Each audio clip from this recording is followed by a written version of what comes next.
अब वीडियो में आगे बढ़ते हैं दोस्तों, बात करते हैं अपनी दूसरी राशि वृषभ राशि के जातकों के लिए। उनके लिए जुलाई 2026 कैसा है। इस महीने की सबसे अच्छी बात यह है कि आपकी मेहनत खाली नहीं जा रही है, लेकिन एक छोटी सी जल्दबाजी, एक पल का गुस्सा बनाया हुआ काम बिगाड़ भी रही है। इसलिए पूरे राशिफल को ध्यान से सुनिएगा। पहले बात करें आपके मन की। अगर इस महीने आप थोड़े तेज, थोड़े रिएक्टिव महसूस कर रहे हैं, मंगल आपकी राशि पर है, इसका मतलब एनर्जी तो बहुत है आपको, पर वही एनर्जी कभी कभी जल्दबाजी या चिड़चिड़ाहट में बन रही है।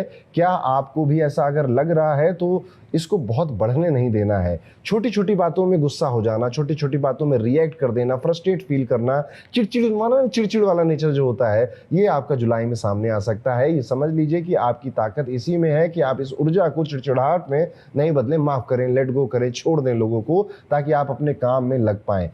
इस टाइम पीरियड में आप देखेंगे कि दूसरों के जो विवाद हैं, दूसरों के जो झगड़े हैं, उनको सुलझाने में भी आपकी ऊर्जा, एनर्जी जा सकती है। अरे नहीं, उनको वो लड़ाई वो खुद लड़ लेंगे, आप अपनी जिंदगी की लड़ाई लड़िए। हाँ, अगर कोई फैमिली मेंबर है बहुत खास है तो ऑफकोर्स मेरी बात मत मानिएगा। एक प्रैक्टिकल एडवाइस और देना चाहूंगा कि कोई भी बड़ा फैसला इस टाइम पीरियड में, या फिर कोई भी बहुत बड़ा प्रॉमिस इस टाइम पीरियड में नहीं करना है कि एक रात में आप एकदम एजिटेट हो गए थे और अपनी गर्लफ्रेंड को कह दिया क्या हो गया, क्या दिक्कत है तुम्हें। उसने कहा कि तुम अपने मम्मी पापा के साथ रहते हो इसलिए यही दिक्कत है। अरे नहीं रहूंगा, मैं तुम्हारे साथ रहूंगा। इस तरह के बड़े बड़े फैसले नहीं लेने हैं आपको, क्योंकि अगले ही दिन आपका वो फैसला बदल जाएगा। तो कोई बहुत बड़ा प्रॉमिस कर दिया, कोई बहुत बड़ा डिसीजन ले लिया, गुस्से में लिया या खुशी में लिया, आएंगे लोग आपको ऐसी परिस्थितियां क्रिएट करेंगे आपके लिए, ताकि आपके मुंह से ऐसी कोई प्रॉमिस या बात निकल जाए। वहां पर आपको बस टाल देना है। ठीक है, मैं सोचता हूं, मैं करता हूं, इस तरह की बात आपको कर देनी है। काम की अगर बात करें, आपकी जॉब या बिजनेस की बात करें, यहाँ पर खबर अच्छी है आपके लिए। शनि आपके कर्म स्थान पे इसके स्वामी हैं और ये 27 जुलाई तक अच्छी स्थिति में यहाँ पर बैठे हुए हैं। यानी कि ओवरऑल पूरा महीना यही वो महीना है जहाँ पर आपकी मेहनत, पुरानी मेहनत रंग लाकर भी दिखाएगी। जॉब वाले सभी लोगों के लिए आपके जो प्रयास थे, आपने जो एफर्ट डाले थे, जो अभी तक एक्नॉलेज नहीं हो रहे थे, जो किसी कोई देख नहीं रहा था, उनको एक्नॉलेजमेंट मिलेगा। व्यापारियों के लिए ये महीना ठीक है, बस ठीक ही है। जल्दबाजी में आप भी कुछ गड़बड़ करने वाले हैं इस महीने में, और अहंकार में कुछ गड़बड़ करने वाले हैं। तो अरे मेरा कॉम्पिटिटर कैसे आगे बढ़ गया, मैं 17 साल से बिजनेस कर रहा हूँ, 2 साल से, ईगो नहीं आना है। वो कुछ नया कर रहा है, आप शायद नहीं कर पा रहे हैं, इस पे ज़्यादा सोचना है, जल्दबाजी नहीं करनी है। अगर आप व्यापारी हैं ना, तो इस बार आप अपने छोटे लोगों से, आपसे जो छोटा बिजनेस है, आपके जो ओहदे से जो लोग छोटे ओहदे पर है, इनसे बहुत कुछ सीखने वाले हैं। इसलिए अपनी आंखें और अपना दिमाग दोनों खुला रखना है। बड़े बुजुर्गों से सलाह, बड़े बुजुर्ग मतलब उम्र में बड़े ज़रूरी नहीं है, एक्सपीरियंस में बड़े हों, नॉलेज में बड़े हों, उनसे सलाह लेने का ये टाइम पीरियड काफ़ी अच्छा है, क्योंकि यहीं पर गलती आपकी वो रोक पाएंगे। तो आप ब्लेस्ड हैं अगर आपके पास टीचर, मेंटर, गाइड है, कोई है आपका हाथ थामने के लिए, सर पे हाथ रखने के लिए, तो यू आर ब्लेस्ड। तो अगर ऐसा कोई व्यक्ति है तो उनसे ज़रूर मिलिए, अपने दिल की बातें कहिए। उनसे बातें बताते बताते ही शायद सोल्यूशन आपको समझ में आ जाएगा। बाकी उनकी वेल विशेस भी आपके साथ रहेंगी। छोटी छोटी रुकावटें इस महीने बहुत सारी आने वाली है, उनका चिड़चिड़ाहट, फ्रस्ट्रेशन वाला। तो आप इवन ये भी देखेंगे ना कि आप सब्जी लेने जा रहे थे, दूध लेने जा रहे थे, घर से बाहर मूवी देखने जा रहे थे, वो भी स्मॉल चीज़ें, छोटी छोटी चीज़ें, ट्रैफिक मिल रहा है, वहाँ पार्किंग में पार्किंग नहीं मिल रही है, मूवी जा रहे हैं तो सीट पे कोई और बैठा हुआ है, इस तरह की चीज़ें आपके सामने होंगी। छोटी छोटी बातें, ठीक है, जो कि आपको थोड़ा सा इरिटेट कर सकती हैं। आप जा रहे थे, किसी ने आपके सामने गाड़ी अचानक से कट मार दी है, तो आपने उसको 4 अच्छे शब्द बोल दिए। इस तरह की चीज़ें हो सकती हैं, पर उनके बाद आपको ना थोड़ा गुस्सा आपके अपने मन में आएगा कि यार क्या हो गया है मुझे, क्या हो गया, मुझे ऐसा नहीं करना चाहिए। ठीक है, तो आपका आसपास कोई पार्टनर हो, भाई बहन हो, मम्मी पापा हो, स्पाउस, उनको कह दो इस महीने मेरी खूब तारीफ करो, खूब मोटिवेट करो मुझे, और मेरा मूड अच्छा रखो सब लोग। ठीक है, ये आप समझा दीजिए। और अगर आपके किसी वेल विशर की ये राशि है तो आप समझ लीजिए आपको क्या करना है। कहानी यहाँ पर खत्म नहीं होती। लेकिन पैसे के मामले को अगर हम देखें तो ये महीना काफ़ी अच्छा है। बृहस्पति उच्च अवस्था में है, इसका सीधा मतलब है कि आपको आपकी मेहनत का हिसाब से अच्छा लाभ होता हुआ दिखाई दे रहा है। तो this is a good time. अगर आप स्विच करना चाहते हैं, किसी अच्छी बेहतर जॉब में जाना चाहते हैं, कोई स्मॉल बिजनेस शुरू करना चाहते हैं, this is a good time. आपको मार्गदर्शन इस टाइम में मिल जाएगा इस चीज़ को लेकर। सिर्फ कमाई नहीं होगी, आप एक्चुअली में नॉलेज भी बहुत गेन करेंगे किसी नए बिजनेस, किसी नई जॉब, किसी नए एक स्किल सेट को लेकर। खासकर 7 जुलाई के बाद जब आप देखेंगे तो इनकम की स्थिति और ज़्यादा बेहतर हो जाएगी, पैसे की स्थिति और बेहतर होगी। यानी कि इस महीने आप कमा भी रहे हैं, बचा भी रहे हैं। हर राशि के भाग्य में नहीं होता इतना अच्छा कि कमाए भी और बचा भी ले जाए, इसलिए इस मौके का पूरा फायदा आपको उठाना चाहिए। कुछ ऐसी बातें भी हैं जो शायद सिर्फ आप ही महसूस कर रहे होंगे। मौसम बदल रहा है, ये बदलाव आप पर हावी हो सकता है। मौसम बदल रहा है यानी कि ग्रहों की चाल बदल रही है और ये बदलाव आप पर हावी है। अचानक से थोड़ा सा सर दर्द हो रहा है, बैक पीछे, ये पीछे वाले हिस्से में आपका सर दर्द हो रहा है।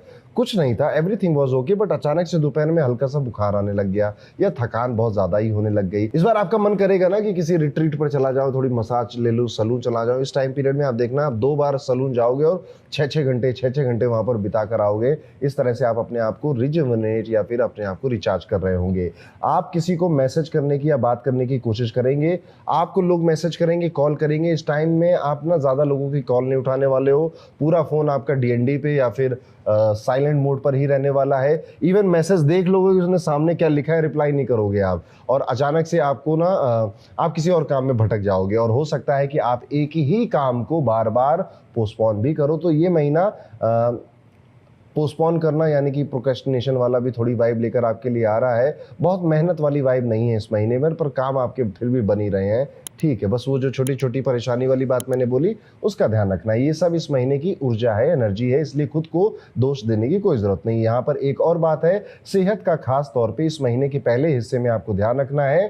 थोड़ा सा माइल्ड फीवर, सर दर्द, बैक ऑफ द माइंड या मौसम की जो बीमारियां होती हैं ये आपको हो सकती है। अच्छी बात यह है कि महीने के दूसरा हिस्सा पहले से बेहतर रहेगा। तो अगर पहले 2 हफ्तों में थोड़ा कमजोर महसूस करें तो समझ लीजिए कि आगे राहत आपको आराम से मिलने वाली है। अगर हम बात करें प्रेम की, शादी की, तो संबंधों में इस महीने कुछ उतार चढ़ाव आते हुए दिखाई देते हैं। समझदारी से काम लेने वालों को कोई बड़ी प्रॉब्लम नहीं आएगी। समझदारी मतलब कि देखिए, ये बड़ी कॉमन सी बात है, जनरल सी बात है कि हर किसी रिलेशनशिप में थोड़ी तनुक बुनुक होती रहती है, बस उतना ही है आपके लिए, उससे ज़्यादा नहीं नजर आता है। बात करने का तरीका थोड़ा सभ्य रखिएगा, सौम्य रखिएगा। दिखावा अपने स्पाउस के सामने मत करिएगा और झूठ बोलने से तो बहुत बचिएगा। इस टाइम पीरियड में आपके जो झूठ आपने अपने स्पाउस, अपने पार्टनर के साथ बोले हैं, पकड़े जाएंगे और फिर वो आप पे ट्रस्ट ना कर पा रहा है और आप पे डाउट कर रहा है, ऐसी चीजें शुरू हो सकती है। तो झूठ नहीं बोलना है। जो कर रहे हैं कि हाँ पी के आए पौआ तो क्या हुआ, सच सच बता तो दिया, पीने गए भी थे तब भी बताया था, इस तरह से आप उनको सच सच बता दीजिएगा।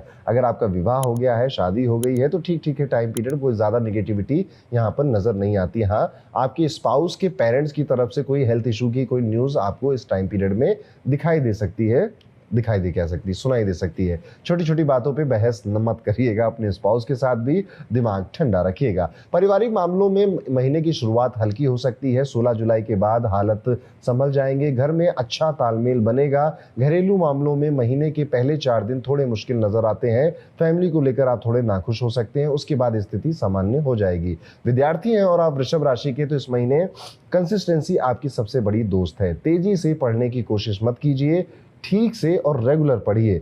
आपको ना जोश चढ़ेगा कि सिलेबस, जो 4 महीने का सिलेबस है 2 दिन में खत्म कर दूंगा, 24 घंटे में 25 घंटे काम करूंगा। अरे कुछ नहीं भाई, 2 दिन तो आपने जग लिए, 24 घंटे में 48 घंटे पढ़ लिया आपने, उसके बाद क्या, उसके बाद आपकी तबीयत खराब हो जाएगी। इसलिए जल्दबाजी नहीं करनी है। एक रूटीन, 3 घंटे पढ़ूंगा पर डेली पढ़ूंगा, ये वाली चीज़ अगर आप कर ले जाएं तो एज अ स्टूडेंट आपके लिए काफ़ी अच्छा रहेगा। आप यहाँ पर बहुत चीज़ें अधूरी भी छोड़ रहे हैं, जल्दबाजी में शुरू कर ले रहे हैं, जल्दबाजी में बुक्स खरीद ले रहे हैं, जल्दबाजी में डिसीजंस ले रहे हैं और फिर आप उसे अधूरा छोड़ दे रहे हैं, उस रिवीजन को, उस बुक को, उस डिसीजन को भी। और एक आखिरी बात, इस महीने आप एक छोटा सा रेमेडी जरूर करेंगे। सबसे पहले तो आपको गिफ्ट मिलने वाला है, मुफ्त में कई लोग कुछ चीज़ें आपको देने वाले हैं। कोशिश करिए कि गिफ्ट आप ना लें, बहुत ज़्यादा ज़रूरी ना हो जाए तो ना लें, और अगर ले रहे हैं तो उस इंसान को बदले में आज नहीं तो कल कुछ रिटर्न गिफ्ट जरूर दे दें। इसके पीछे लॉजिक ये है कि इस महीने का जो ग्रह का गोचर हो रहा है आपकी राशि के ऊपर, मुफ्त में मिली गई चीजें आपकी फाइनेंशियल लॉस को बढ़ा सकती हैं, इसलिए कुछ रिटर्न गिफ्ट दे दीजिए। साथ ही में मंदिर में बादाम का दान आपको नियमित रूप से करना चाहिए, यानी कि वेडनेसडे या मंगलवार आप थोड़ा सा 100 ग्राम 150 ग्राम जितनी आपकी यथास्थिति है उतना बादाम आप जरूर मंदिर में दान करें। और मान लेते हैं आसपास कोई मंदिर नहीं है तो एक बार महीने में समय निकालकर किसी दुर्गा माता के मंदिर जाइएगा, 1 किलो बादाम का डोनेशन कर दीजिएगा। आपका मन भी स्थिर रहेगा, आपको चिड़चिड़ाहट ज्यादा नहीं होगी, आपके फाइनेंसेस भी बेहतर